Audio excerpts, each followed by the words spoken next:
Arestado po ang isang lalaking Palestino na sangkot sa iba't ibang insidente ng pagnanakaw sa Metro Manila.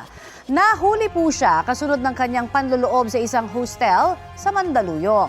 Balitang hatid ni Jomer Apresto. Tila may-ari ang foreign national na yan na nagpapaikot-ikot sa loob ng isang saradong restaurant sa Taguig noong January 26, 2026. Pero ang dayuhan na isang Palestinian, magnanakaw pala. Ayon sa NCRPO, natangay noon ang 35 anyos na sospek ang nasa 50,000 pesos na halaga ng mga gadget at cash ng restaurant. Makalipas ang halos 2 linggo, nagnakaw naman ang dayuhan sa isang hostel sa Mandaluyong City at kinuha ang 5,000 pesos na nasa kaha. Nataong nagse-surveillance sa lugar ang mga tauhan ng Anti-Carnapping Section at Regional Intelligence Division ng NCRPO.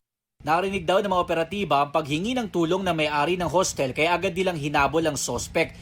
Nakuha sa kanya ang isang patalim at nabawi naman ang pera.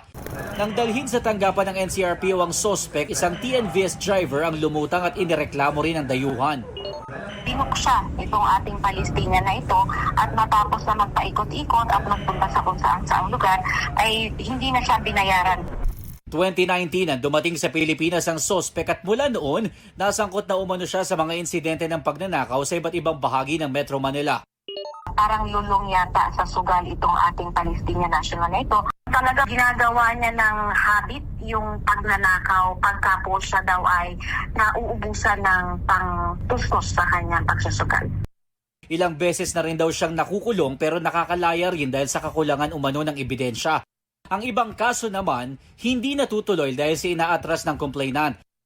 August 2024, nakuhanan pa ng GMA Integrated News ang sospek na nagwala sa loob ng tanggapan ng Manila Police District.